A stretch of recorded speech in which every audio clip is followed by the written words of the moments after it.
आप सबों को मेरी ओर से, मेरे परिवार की ओर से और यहाँ उपस्थित सभी चिकित्सा से संबंधित जनों की ओर से प्रभु के मीठे नाम में प्रेम नमस्कार मिले। मैं सर्वप्रथम परमेश्वर पिता का हृदय से धन्यवाद देती हूँ कि आज उन्होंने मैं ये अवसर दिया है मुझे कि मैं आपके समक्ष खड़ी हूँ और प्रभु के वचनों से कुछ बातों को आपके साथ शेयर कर सकती हूँ। धन्यवाद देती हूँ पास्टर साहब का कि उन्होंने आज इस विशेष दिन में मुझे यह अवसर दिया है कि मैं वचन से कुछ बातों को आपके साथ शेयर कर सकूं। मुझे एक बात याद आती है, आप लोगों के साथ शेयर करना चाहती हूं।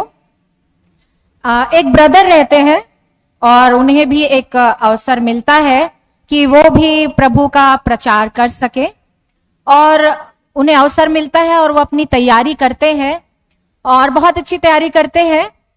और जब वो ऐसे स्टेज पर जाते हैं तो लोग ऐसे सब जैसे आप बैठे हैं सब भरे हुए रहते हैं और वो बोलते हैं कि आज का जो मेरा शीर्षक है, उन्होंने शीर्षक बनाया था अपना और जो पाठ को लिया था उन्होंने कहा आज का मेरा जो शीर्षक है वो है देखो मैं अति शीघ्र आने वाला हूं।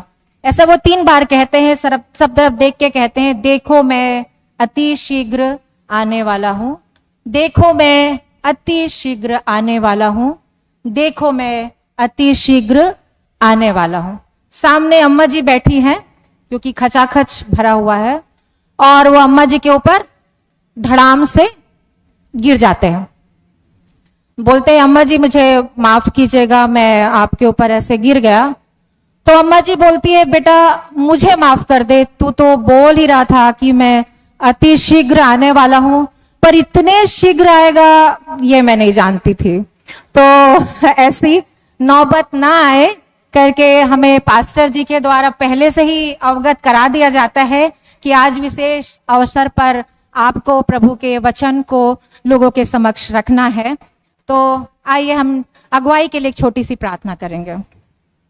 धन्यवाद धन्यवाद धन्यवाद, सारी आशीषों के सोते धन्यवाद। बड़े आदर नम्रता के साथ परमेश्वर पिता प्रभु यीशु मसीह में होकर आपके चरणों के तले आती हूँ। प्रभु जी आपको धन्यवाद मेरे प्यारे खुदावंत कि आज के दिन के लिए प्रभु जी आपने हमें जीवित रखा, जीवितों के मध्य में रखा पिता। और आज के इस विशेष अवसर के लिए मेरे प्यारे पिता, जबकि हम सब चिकित्सा से संबंधित लोग यहाँ हैं पिता और सेवा से संबंधित लोग हैं मेरे प्यारे खुदावंत, प्रभु जी आपने हमें एकत्रित किया पिता, हम तेरे भवन में आ सके मेरे प्यारे पिता। प्रभु जी जब ये वचन का प्रचार होता है पिता, प्रभु जी आपकी उपस्थिति, पवित्र आत्मा आपकी उपस्थिति यहाँ पर हो मेरे प्यारे पिता।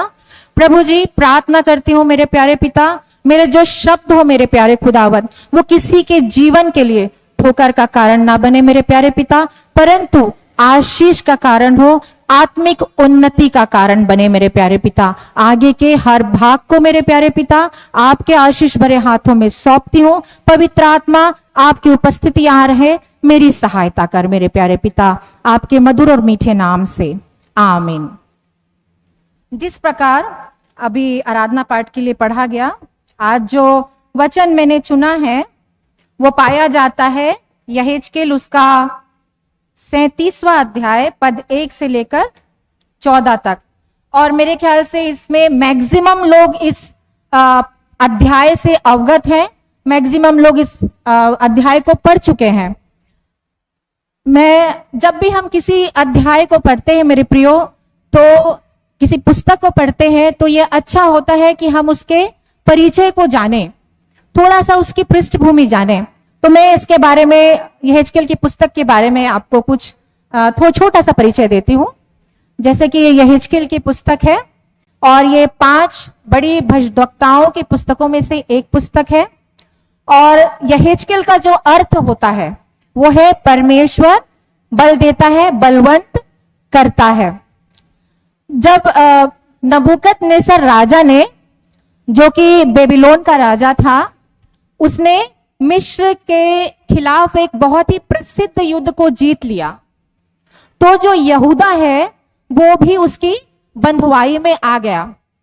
और जब युद्ध को जीतता है तो जो बहुत सारे पढ़े लिखे लोग हैं, नौजवान हैं, वो अधिकांश लोग बंधुआई में चले जाते हैं, जिसमें कि दानियल भी एक था। ये सब हम दूसरा राजा की पुस्तक में 24वें अध्याय में पढ़ सकते हैं। कुछ समय बाद ऐसा होता है कि एक राजा है जो कि बहुत कम उम्र में, उसका नाम यहोयाकीन है। अपने पिता की मृत्यु के बाद वो जब राजा बनता है तो वो आत्मसमर्पण कर देता है, और जब आत्मसमर्पण करता है तो जो बचे कुचे पढ़े लिखे योग्य लोग हैं, नौजवान हैं, और अधिकांश खजाना और जो राजवंश के लोग हैं और अधिकारी लोग हैं, वो भी बंधुआई में चले जाते हैं, जिसमें कि यहेजकेल भी चला जाता है बंधुआई में। और उसकी संख्या जब हम इसके परिचय को पढ़ेंगे तो पाते हैं कि करीब 10,000 लोग थे, जिसमें कि यहेजकेल भी एक था। यहेजकेल ने इस पुस्तक को बंधुआई के समय में लिखा था। यहेजकेल क्योंकि याजक वंश का था, वो चाहता था कि जो कि मंदिर का विनाश हो चुका है, लेकिन वो चाहता था कि वो वापस जाए और अपनी सेवा जो है वो मंदिर में दे। लेकिन परमेश्वर की इच्छा ये नहीं थी। परमेश्वर चाहते थे कि वो बंधुआई में जो लोग हैं उसकी आवाज बने, चाहे वो दर्शनों के द्वारा, चाहे बात करने के द्वारा। परमेश्वर अपने बातों को बंधुआई में जो लोग हैं, अपने लोगों को उसके द्वारा देना चाहता है। यहां पे जो शीर्षक है वो है सूखी हड्डियों की तराई, the valley of dry bones. जिस प्रकार इसमें लिखा हुआ है सूखी हड्डियां, नाम से ही हम देखते हैं निराशा है। लेकिन मेरे प्रियो, मैंने जो इसका शीर्षक लिया है वो है जीवन और आशा, क्योंकि जो प्रभु का जीवित वचन है वो हमारे लिए प्रासंगिक है। प्रासंगिक मतलब ये हमारे लिए उपयुक्त है, ये हमारे रिलेवेंट है। हम इसे, जो हम इसको दर्शन के रूप में देख रहे हैं, उसको हम अपने जीवन में भी इसे देख सकते हैं। इसलिए मैंने इसका शीर्षक लिया है जीवन और आशा। तराई से जो अर्थ हम समझते हैं, ये एक प्रतीकात्मक शब्द है, एक प्रतीक है जीवन के विभिन्न परिस्थितियों का। क्योंकि परमेश्वर ने, देखिए, जब इजरायलियों को प्रतिज्ञा का देश दिया तो उन्होंने कहा कि मैं तुम्हें जो प्रतिज्ञा का देश देता हूं, जिस पार तुम होने के लिए जा रहे हो, वो तराइयों और पहाड़ों का देश है। और जो ये तराई है, जो कि एक प्रतीक है हमारे जीवन में विभिन्न परिस्थितियों का, जो कि चाहे वो आत्मिक रूप से हो, आत्मिक परिस्थितियां हो, चाहे मानसिक परिस्थितियां हो या शारीरिक परिस्थितियां हो, चाहे असफलताएं हो, चाहे किसी प्रकार का तनाव हो, चाहे ऊंच नीच जो जीवन में आते हैं। मेरे प्रियो, यहां पे भी हम एक तराई को देखते हैं। इसलिए मैंने कहा कि ये एक प्रतीकात्मक शब्द है और ये प्रासंगिक है। जब यहेजकेल जो है, ये जो एक दर्शन है जो कि परमेश्वर पिता यहेजकेल को दिखाता है इजरायलियों के लिए, कि जो कि वो निराशा का जीवन, वो अभी बंधुआई में है, बेबीलोन में है, और एक बंधुआई का जीवन जी रहे हैं। उनके पास कोई आशा नहीं है, वो दुख में है। तो परमेश्वर पिता यहेजकेल के द्वारा और दर्शनों के द्वारा बात करता है ताकि उनमें आशा का जीवन आए, और जो देश नष्ट हो चुका है, विनाश हो चुका है, वो फिर से उनसे प्रतिज्ञा करता है कि उन्हें फिर से पुनर्स्थापित वो करेगा। तो आइए हम आगे पढ़ते हैं। यहां लिखा हुआ है यहोवा की शक्ति मुझ पर हुई। यहोवा की शक्ति किस पर आएगी मेरे प्रियो? जो पवित्र आत्मा का जीवन जीता है, पवित्रता का जीवन जीता है, जो एक अपना जीवन हॉलीनेस में जीता है। हम पुराने नियम में देखते हैं, जब मंदिर में वाचा का संदूक रखा गया तो जो मंदिर है वो बादल ने उसे छा लिया, बादल ने उसे छा लिया, और परमेश्वर की शक्ति वहां पे थी, परमेश्वर उपस्थित था, और वो ऐसी शक्ति थी कि याजक भी वहां खड़े नहीं हो पाते थे।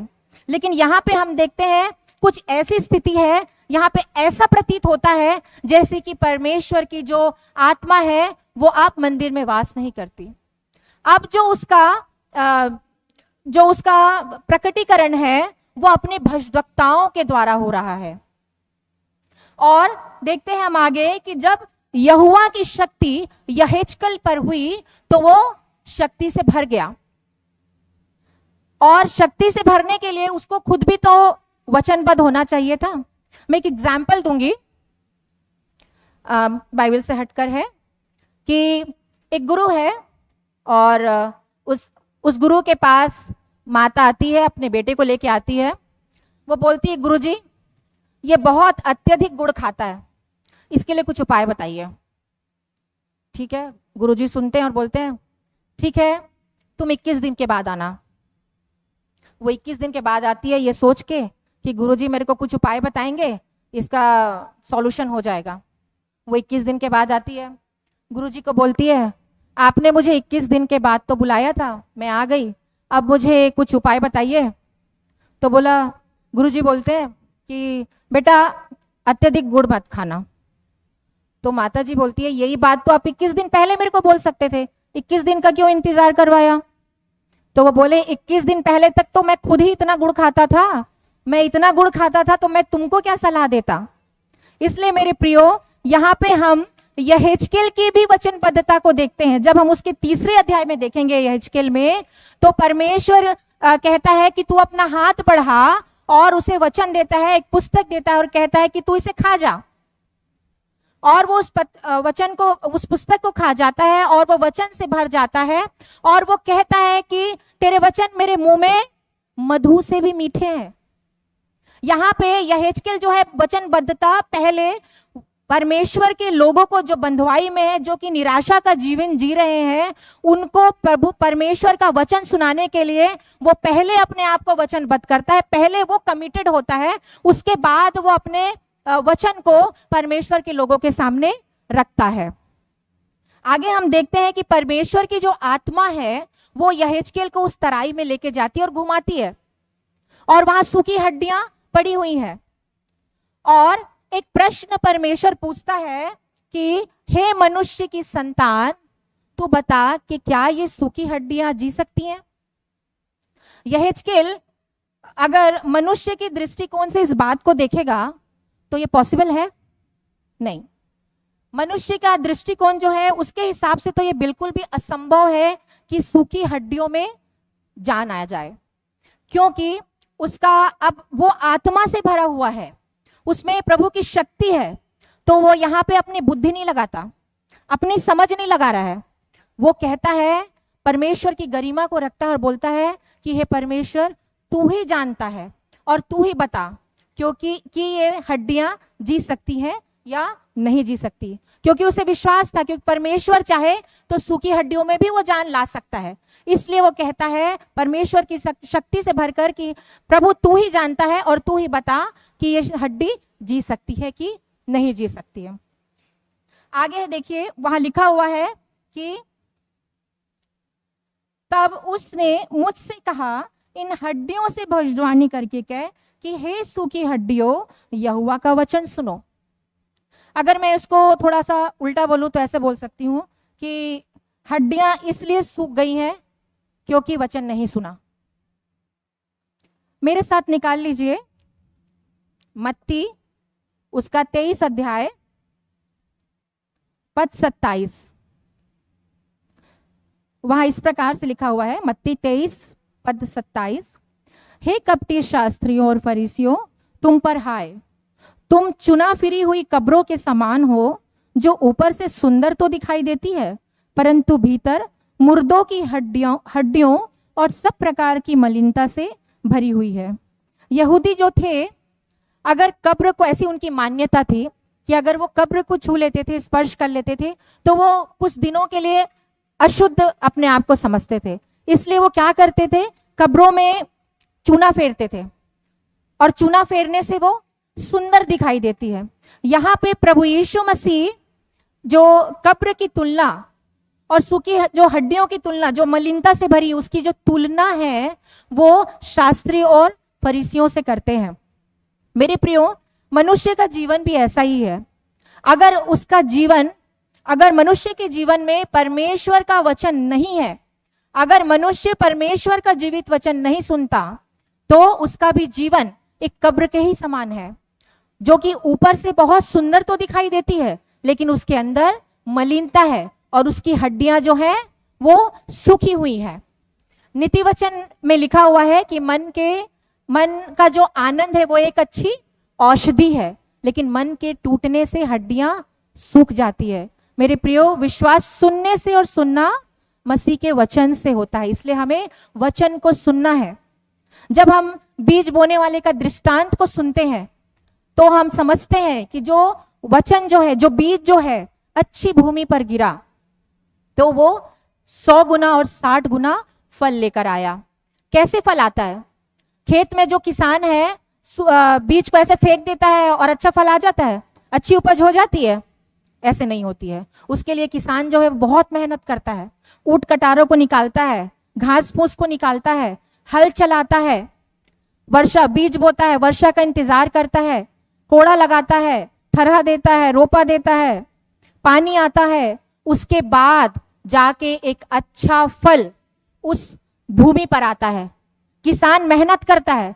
ठीक उसी प्रकार वचन भी है मेरे प्रियो। अच्छी भूमि पर गिरने का अर्थ है कि जब हमारे हृदय में जो वचन है वो रोपा बोया जाता है, तब जब उसमें हम वचनों को पागुर करते हैं, पूरे समय वचन को मनन करते हैं, तब वो हमारे जीवन में अच्छा फल लाता है। प्रभु का वचन सुनना है ताकि हमारी जो हड्डियां हैं वो सूखी ना रहे। मेरे प्रियो, आगे के क्रम में हम देखते हैं कि लिखा हुआ है कि मैं उसमें नसें उपजाऊंगा। आगे 6वें वचन में देखिए, उसमें लिखा हुआ है कि मैं उसमें नसें उपजाऊंगा, मैं उसमें मांस चढ़ाऊंगा और चमड़े से ढापूंगा, और तुम में सांस समवाऊंगा और तुम जी उठोगे और तुम जान लोगी कि मैं यहोवा हूं।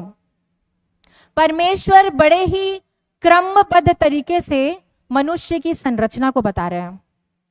जब हम एनाटॉमी पढ़ते हैं, मेडिकल वाले जब जानते हैं कि कैसे मनुष्य की संरचना हुई है, स्केलेटन है, नसें हैं, मांस चढ़ रहा है, चमड़े से कवर है, सांस है, बड़ी ही खूबसूरती से परमेश्वर पिता मनुष्य की संरचना को बता रहा है। जब हम देखते हैं कि बोन्स में जब स्केलेटन चढ़ा, स्केलेटन है, और बोन्स की भी संरचना को हम देखते हैं, मेडिकल वाले इसको रिलेट कर पा रहे होंगे कि कैसे एक बाहर की एक झिल्ली जैसी एक परत होती है जिसमें नसें उपजती हैं, नसें आती है, फिर मांस चढ़ता है, उसके बाद जो है जो चमड़े आते हैं और मनुष्य का जो जीवन है उसमें प्राण आता है। मेरे प्रियो, ये गलत नहीं होगा अगर मैं कहूं इस वचन में, बाइबल में राजाओं की बातें हैं, तो क्या ये राजनीतिक किताब है? इसमें सिक्कों की बातें हैं, क्या ये अर्थव्यवस्था की ही किताब है? इसमें चिकित्सा शिक्षा की बातें हैं, तो क्या ये चिकित्सा शिक्षा की किताब है? इसमें धर्म की बातें हैं, इसमें ज्ञान की बातें हैं। मेरे प्रियो, वचन क्या कहता है 2 तीमुथियुस 3:16 में? सबको याद है, संपूर्ण पवित्र शास्त्र परमेश्वर की प्रेरणा से रचा गया है और उपदेश और समझाने और सिखाने और धर्म की शिक्षा के लिए लाभदायक है। इस वचन में सारी बातें दी हुई हैं, चाहे वो अर्थव्यवस्था से संबंधित हो, चाहे राजनीतिक बातें हो, चाहे चिकित्सा संबंधित बातें हो, चाहे धर्म की बातें हो, चाहे ज्ञान की बातें हो। जो इसको पढ़ता है वो बुद्धिमान होता है। बुद्धिमान होने की कुंजी है ये। आगे हम देखते हैं कि कैसे क्रमबद्ध हम देखते हैं, क्रमबद्ध तरीके से। तो उसमें लिखा हुआ है नसें उपजाऊंगा और मांस चढ़ाऊंगा। हम पुराने नियम में देखते हैं कि जो परमेश्वर की वाचा थी उसके अनुसार बिना लहू के शुद्धिकरण नहीं था। मनुष्य पाप करता था और जो मनुष्य और जो परमेश्वर के बीच की जो एक मध्यस्थता थी वो महायाजक के द्वारा थी। मनुष्य पाप कर रहा है, बलिदान चढ़ता है, परमेश्वर उस बलिदान को ग्रहण करता है, उनकी पापों की क्षमा होती है। मेरे साथ निकाल लीजिए इब्रानियों उसका 9वां अध्याय, इब्रानियों उसका 9वां अध्याय, इब्रानियों 9 उसका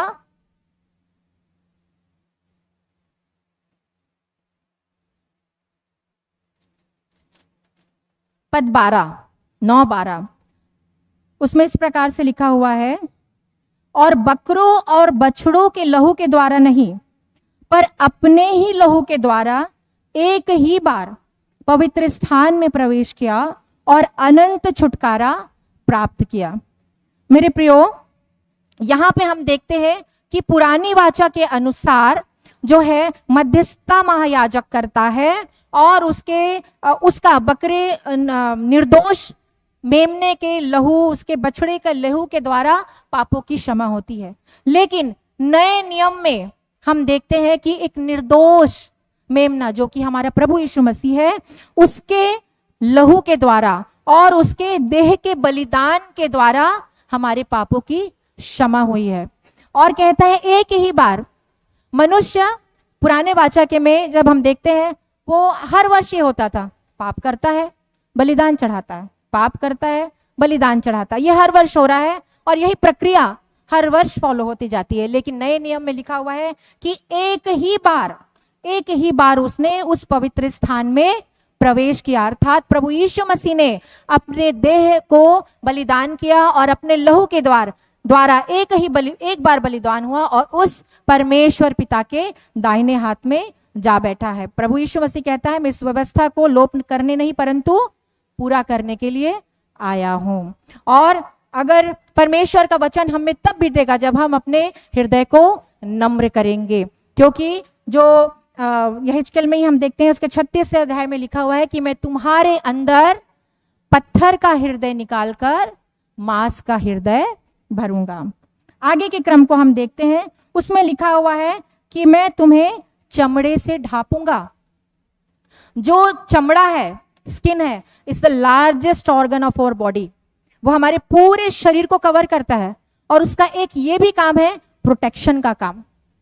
मेरे प्रियो, जब हम पुराने नियम में देखते हैं आदम और हवा ने जब पाप किया तो उन्हें शर्म का बोध हुआ और उन्हें पाप का बोध हुआ, और इस पाप और शर्म के बोध को प्रभु परमेश्वर पिता ने देखा तो उन्होंने एक उपाय को दिया, और उपाय ये था कि उन्होंने उन्हें चमड़े का एक अंगरखा दिया, एक वस्त्र दिया, ताकि वो जो पाप का बोध है, वो जो शर्म है, वो ढप जाए। जब हम पुराने नियम में देखते हैं तो ये व्यवस्था थी कि अगर ये पाप है, उसके ऊपर बलिदान हो रहा और ये ढप गया, तो क्या हमारा ये पाप मिट गया, ये पाप हट गया? नहीं। इसका छुटकारा हो गया, हमारा उसका उद्धार हो गया? नहीं। परंतु नए नियम में हम देखते हैं कि अपने लहू के द्वारा परमेश्वर ने कैसे, प्रभु यीशु मसीह ने कैसे हमारे पापों को पूरी तरीके से हमारा उद्धार किया, हमारे लिए छुटकारे का काम किया, और हमारे पाप सिर्फ ढप नहीं गए परंतु हमारा पूरी रीति से छुटकारा हुआ। आगे कहते हैं, आगे के जो क्रम में लिखा हुआ है कि मैं उसमें श्वास को समवाऊंगा। श्वास जो यूनानी में एक शब्द आया है सांस के लिए और आत्मा के लिए, जो है रूअक। इसका अर्थ जो होता है वो वायु भी हो सकता है, प्रचंड वायु भी हो सकता है, चाहे तो फूंकार भी हो सकता है। और मेरे साथ निकाल लीजिए उत्पत्ति उसका 2 अध्याय,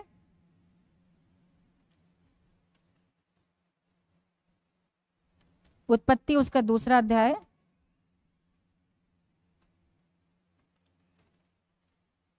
और पद 7 को पढ़ लेंगे।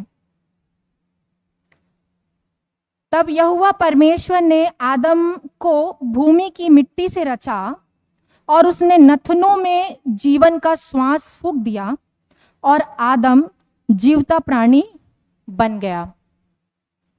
परमेश्वर ने जब सृष्टि की रचना की, उसने ही made something and he create something. Made, there is a slight difference between made and create. Made और क्रिएट में फर्क होता है। मेड का मतलब क्या होता है? बनाने का अर्थ क्या होता है? कुछ चीजें अवेलेबल हैं ऑलरेडी और हम उससे कुछ बनाते हैं। लेकिन क्रिएट का मतलब होता है to make something out of nothing, जहां कुछ भी नहीं है वहां से बनाना। तो सृष्टि में हम इसी चीज को पाते हैं। परमेश्वर ने जब सृष्टि की तो कुछ बातों को उसने कहा, वचनों से कहा और मात्र हो गया। लेकिन परमेश्वर ने जब मनुष्य को रचा, उसने मिट्टी को उठाया आदम का जो अर्थ होता है वो है लाल मिट्टी, आदमा।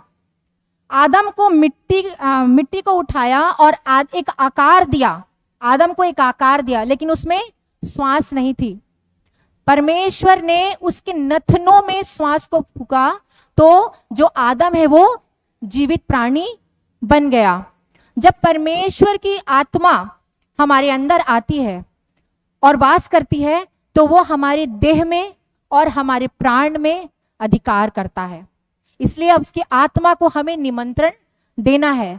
जब हम उसकी आत्मा हमारे जीवन में काम करेगी, उसकी आत्मा हमारे जीवन में प्रवेश करेगी, तभी हम परमेश्वर के वचनों की भेद भरी बातों को समझ सकते हैं। मेरे प्रियो, आगे हम यहां पढ़ते हैं 7वें वचन में। देखिए लिखा हुआ है कि फिर एक आहट आई और भूइडोल हुआ और वे हड्डियां इकट्ठी होकर हड्डी से हड्डी जुड़ गई। इंग्लिश में इस प्रकार से लिखा हुआ है, There was a noise and behold a rattling and the bones came together, bone to its bone।